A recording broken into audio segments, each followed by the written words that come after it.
Welcome, landlubbers and salty dogs alike, to Stories from the Sea, the podcast that digs into the fascinating history of maritime disasters and triumphs.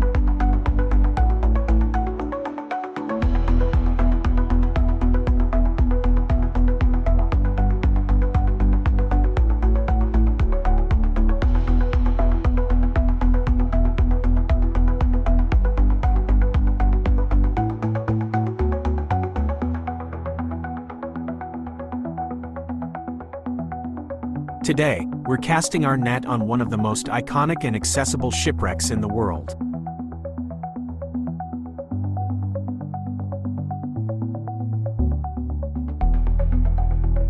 A rust-colored monument to the treacherous nature of the Oregon coast, the wreck of the Peter Iredale.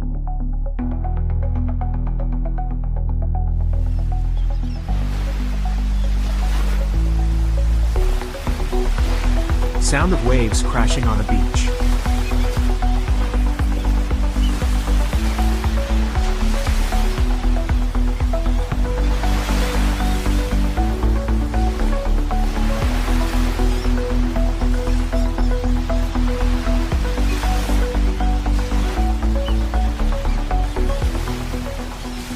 Host, the year is 1906. The Pacific Ocean, a vast and often unforgiving expanse, is the superhighway of global trade. Sailing vessels, though on the decline in favor of steamships, still crisscross the globe, carrying goods and ballast. One such vessel, a majestic four-masted steel barque, is nearing the end of a long voyage. Her name is the Peter Iredale. Built in England in 1890, the Peter Iredale was a thing of beauty and power. She was a workhorse of the seas, a cargo vessel designed to handle the most brutal conditions. On this particular journey, she was sailing from Salina Cruz, Mexico, to Portland, Oregon, with a cargo of ballast, rocks and sand to weigh her down, before she was to load up with a new cargo of wheat for a return trip to the UK.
Her captain, a man named H. Lawrence, was an experienced seafarer, and the crew of 27, including two stowaways they'd discovered along the way, were just a few days from their destination.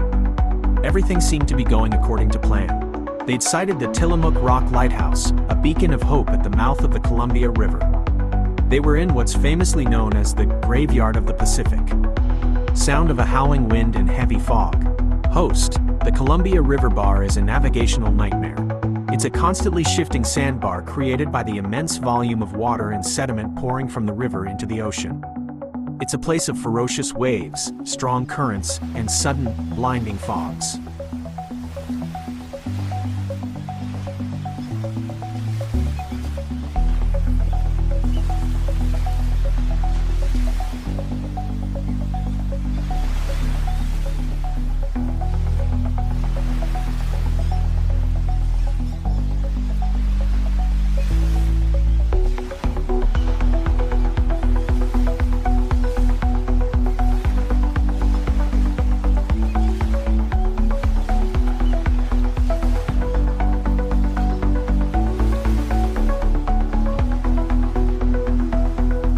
the morning of October 25, 1906, the Peter Iredale encountered just such a situation. Under a thick blanket of mist and a strong westerly wind, Captain Lawrence and his crew were waiting for a bar pilot, a local expert who could guide them safely across the treacherous bar. But as they waited, a powerful northwest squall swept in, pushing the ship relentlessly toward the shore. They tried everything they could to turn the ship away from the land, but the forces of nature were too great. The Peter Iredale ran aground on Clatsop Spit, a sandy peninsula near Fort Stevens. The impact was violent. The ship hit with such force that 3 of her 4 masts snapped. Sound of metal groaning and snapping.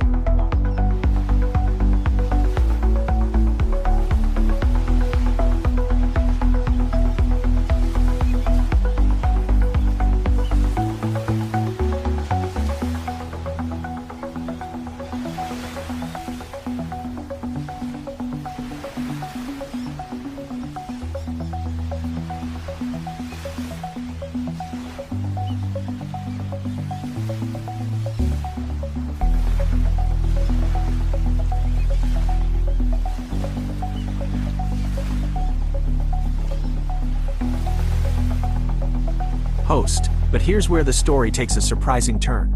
This was not a tragic tale of lives lost. Despite the chaos and the violent crash, every single person on board, all 27 crew members and the 2 stowaways, survived without a single serious injury. Rescue boats from the nearby life-saving station at Point Adams, a precursor to the Coast Guard, were quickly dispatched to assist. In a now famous moment, as Captain Lawrence was being helped ashore, he turned back to the wreckage of his ship, which was already listing to port and becoming a permanent fixture of the landscape. He raised a bottle of whiskey, saluted the battered vessel, and reportedly declared, "May God bless you, and may your bones bleach in these sands." Sound of a mournful shanty tune fades in and then out.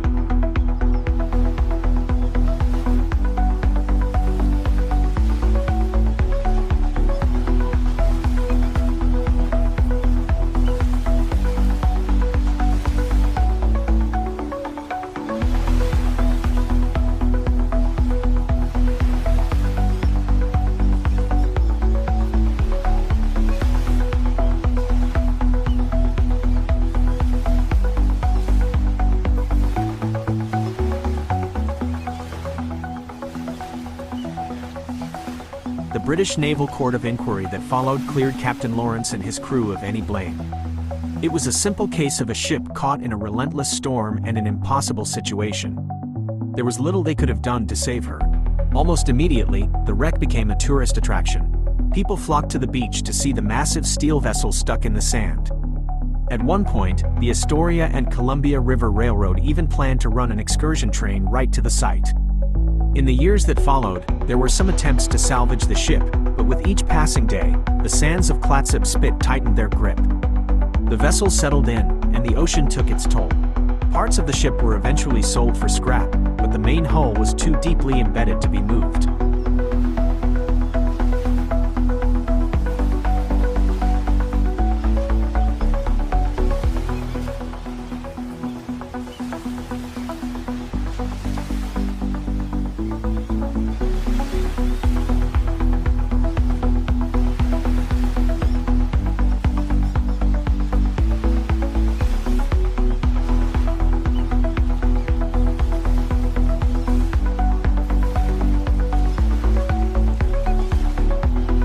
The wreck's history didn't stop in 1906.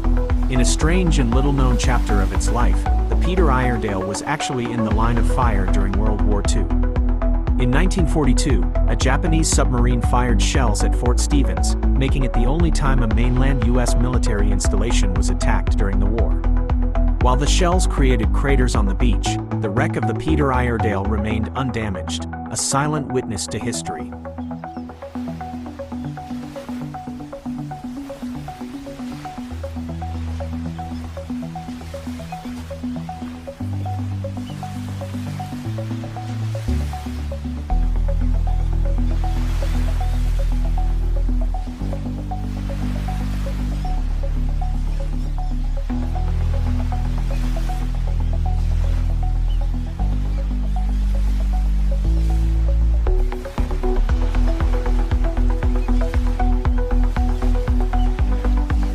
Today, what remains of the Peter Iredale is a beloved landmark and one of the most photographed shipwrecks in the world.